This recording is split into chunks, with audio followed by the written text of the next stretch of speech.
Doing a little morning check on the solar panels.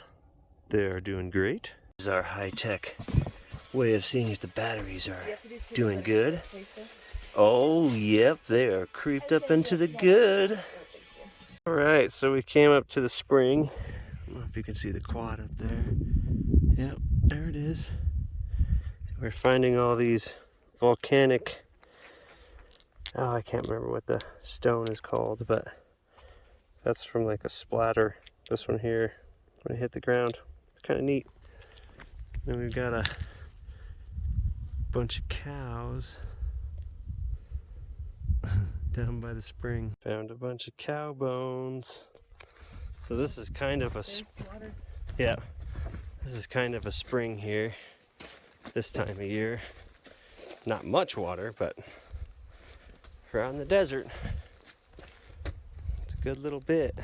All right, made it back from our hike down to that little pond, to the quad.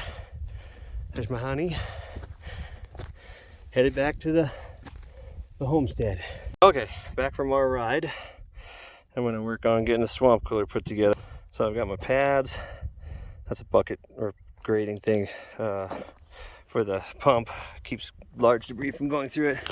I bought a 6-armed spider for the swamp cooler because the one that's in there is only a 4-arm. So I'm gonna have to cut these down to length so that they'll fit inside a smaller cooler. And this is my line and all my connections. So we'll see if I got everything. Oh, there's a new float over in the dirt. And yeah, it's going right here in this window. We're gonna use, I'm gonna try to utilize some of this metal framing as legs on the side of the swamp cooler. And I've got some self-tapping screws that I could screw into the side of the swamp cooler. And it'll go right through that window. So I'll show you the progress as we get it in there. All right, first step's putting the pads in.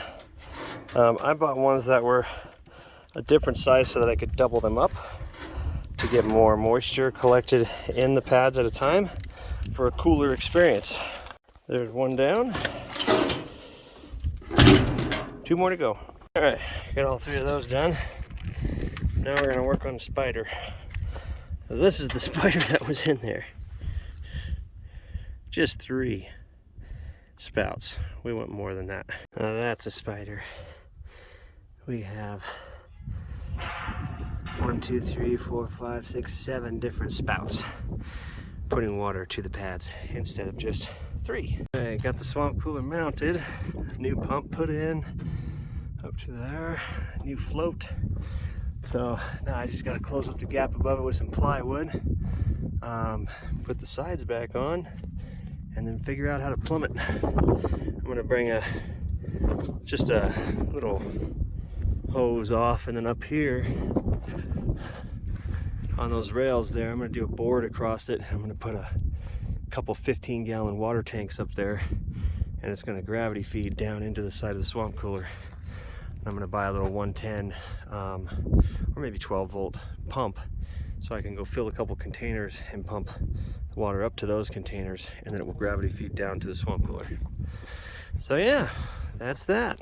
So here's what it looks like from the inside. We might paint it. And here's what it looks like from the outside.